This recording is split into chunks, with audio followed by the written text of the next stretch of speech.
जय हिंद दोस्तों हम लोग सीटेट 2022 के लिए मैथ्स कंप्लीट कर रहे थे, जिसके अंतर्गत हम सीटेट के प्रीवियस ईयर एग्जाम्स के जो मैथ्स के क्वेश्चन आए थे उन्हें डिस्कस कर रहे थे। आइए आज हम इस वीडियो में डिस्कस करते हैं जो लास्ट ईयर सीटेट का एग्जाम हुआ था 2021 में। तो जितने भी पेपर हुए थे उसमें जो आयत से रिलेटेड जो क्वेश्चन आए थे मैथ्स के, उन्हें यहाँ पे हम डिस्कस करेंगे। ठीक है, स्पेशली रेक्टेंगल से जो क्वेश्चन आए थे।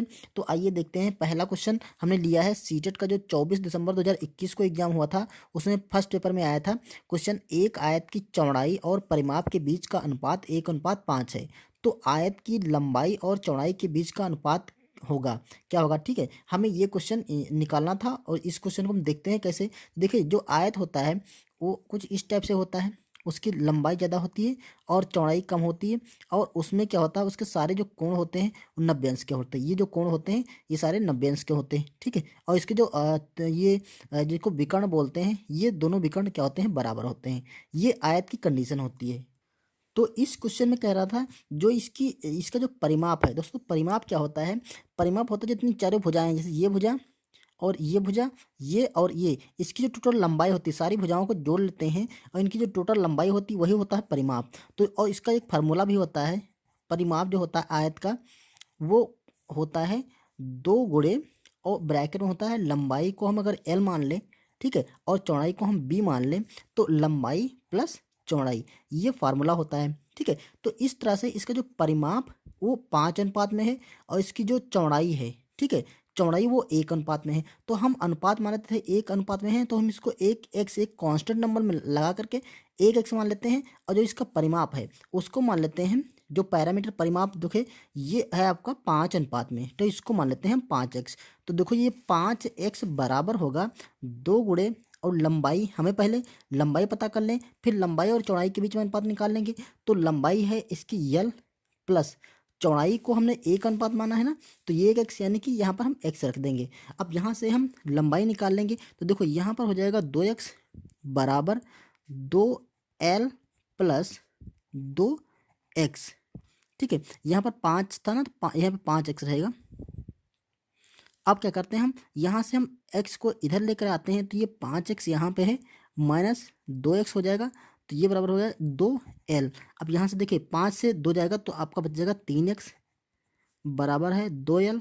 ठीक, तो लंबाई और x का अनुपात हम निकाल लेंगे यहाँ से, या x का मान निकाले तो x बराबर हो जाएगा हमारा 2l/3। ठीक है, हमारा ये x का मान आ गया। अब हमसे पूछ रहा था कि उसकी लंबाई और चौड़ाई के बीच में अनुपात निकालना है। तो देखिए, लंबाई तो हमारी हो गई l, ठीक है, और चौड़ाई उसकी है b, तो चौड़ाई को हम नीचे करते हैं b। अब इसका अनुपात निकालना है, तो देखिए लंबाई यहाँ से अगर निकाल लें हम, ठीक है, तो ये है यल अपॉन जो चौड़ाई है वो हमारी x है। ठीक है, b मतलब 2x, एक x थी, तो यहाँ पर हम b की वैल्यू हम यहाँ पे x रख देंगे। ठीक है, यहाँ से देखिए, यहाँ से जो x का मान है वो यहाँ रख देंगे, तो ये है हमारा है 2l/3। अब यहाँ से देखो l l हो जाएगा कैंसिल, तो ये जो अनुपात बनेगा ये 3 ऊपर चला जाएगा, तो 3 और 2 आ जाएगा। तो जो लंबाई और चौड़ाई का अनुपात हो जाएगा वो 3:2। ये 3/2 है, इसको हम 3:2 भी लिख सकते हैं। तो ऑप्शन देखिए 3:2, ऑप्शन हमारा ए सही होगा। अब हम जो दूसरा क्वेश्चन डिस्कस करेंगे वो हमारा 6 जनवरी 2022 को जो पेपर हुआ था, ठीक है, उससे हमने लिया है। तो यहाँ पर देखिए क्वेश्चन था, किसी वर्ग की भुजा 33 सेंटीमीटर है, एक आयत की लंबाई और चौड़ाई क्रमशः वर्ग की भुजा का 2/3 और 1/3 है। देखिए लंबाई है 2/3 और चौड़ाई है 1/3। ठीक है, चौड़ाई को हम b मान लेते हैं और लंबाई को l। ठीक है, 1/3 है, तो इनके क्षेत्रफलों का अंतर निकालना, मतलब जो वर्ग का क्षेत्रफल है और जो आयत का क्षेत्रफल है उसका अंतर हमें निकालना है। तो देखो वर्ग कुछ इस टाइप से होता है, ये हमारा वर्ग है, तो इसकी भुजा कितनी है 33 सेंटीमीटर, ये है इसकी 33 सेंटीमीटर। ठीक, और आयत कुछ ऐसे होता है, ठीक है, जिसकी लंबाई ज़्यादा होती है और चौड़ाई कम होती है। तो क्या था, इसकी जो भुजाएं हैं, इसकी तो भुजा पता है, लेकिन इसकी जो भुजाएं हैं वो क्रमशः जो वर्ग की भुजा है उसकी 2/3 जो लंबाई है, मतलब ये देखिए लंबाई है, तो ये इसकी हो जाएगी वर्ग की भुजा की 2/3। ये अगर है 33 तो इसका हो जाएगा 2/3, मतलब 2/3। तो ये देखिए कितने यहाँ से काट देंगे तो ये 11 हो जाएगा, तो ये लगभग 11×2 = 22। तो जो लंबाई हो जाएगी वो 22 सेंटीमीटर हो जाएगी। और चौड़ाई जो बी है वो कह रहा है वर्ग की भुजा की 1/3 है। तो वर्ग की भुजा कितनी है? 33 है। तो इसका 1/3 होगा, तो 1/3 कर देंगे, तो ये काटेंगे तो ये 11 बार जाएगा। तो ये हो जाएगा हमारा बी बराबर 11 हो जाएगी। ठीक है, तो ये उसकी हो जाएगी चौड़ाई।